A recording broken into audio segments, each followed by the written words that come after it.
With the brand new Arkham game hitting our doorsteps, it's now up to Warner Bros.' new studio in Montreal to usher in the inception of the Arkhamverse. But can the new kids on the block maintain the quality seen before? Watch on to find out. No such thing as a Batman, eh? As Origins chronicles the start of Bruce's crime-fighting career, he's therefore yet to form an alliance with James Gordon from the GCPD, being seen as nothing else but a myth.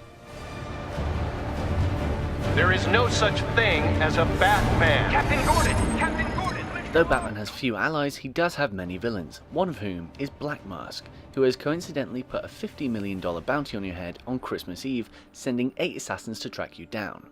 Couple that with a corrupt police force, and Batman's not going to get any rest anytime soon.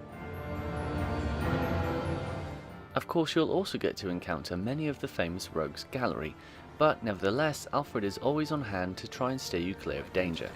Those assassins will all fail their mandate if you just spend the evening here.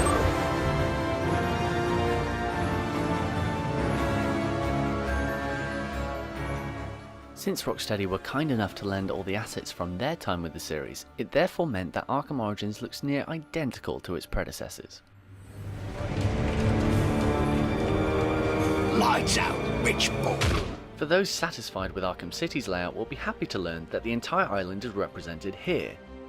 This means that not only can you revisit the likes of Wonder Tower, the Monarch Theatre and Crime Alley, but also the Cyanus Factory before Joker had his way with it.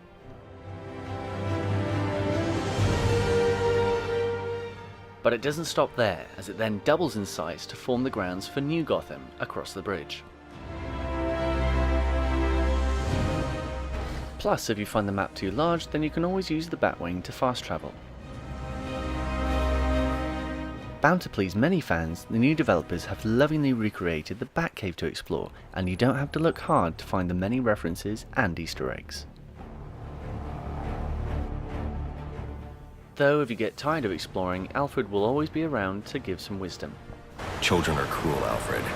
So are adults, Sam. All part of the human condition, I suppose. Back off! As Origins already looks the same as any other Arkham game, it also plays very much the same as well, though that isn't necessarily a bad thing. Luckily, the combat retains the exact high quality as before, whilst including a few neat additions, such as double counters for ninjas, enemies attacking faster, and more enemies with armour being introduced.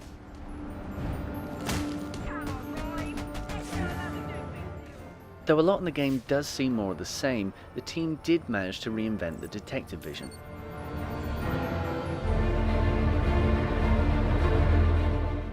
I found this more intricate system a fantastic feature to see, as it showcased Batman's underused intelligence.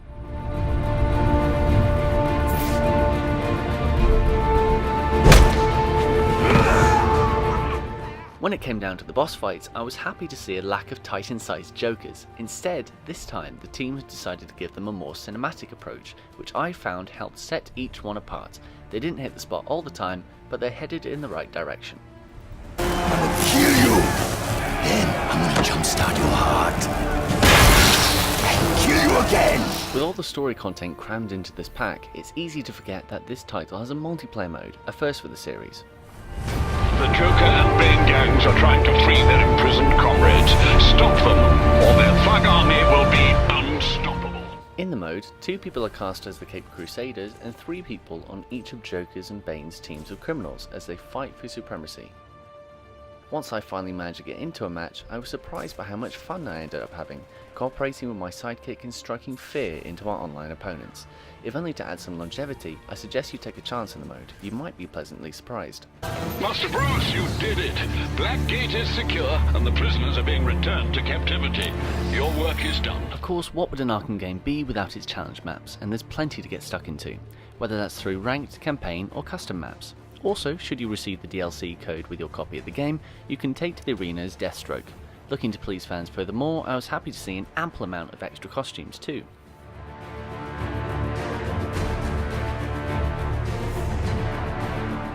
There's also the addition of a new challenge mode called 1 to 100, wherein you must fend off a relentless stream of enemies. I found the mode quite a bit of fun, trying to keep up my rhythm without breaking my combo.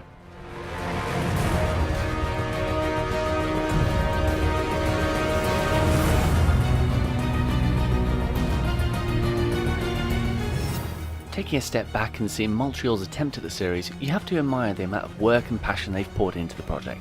Despite lacking the likes of Paul Dini for the story and replacing two of the most iconic voices, thankfully it seems they've kept their cool.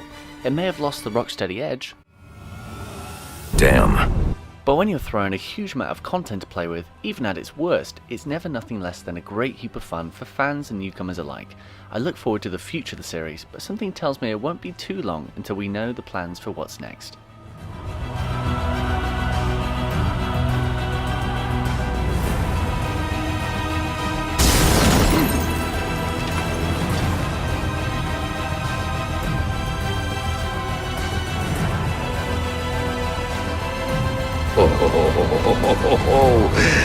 Nice.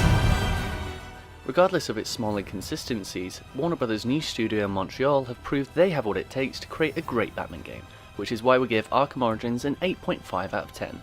For our full written review, visit startreplay.com.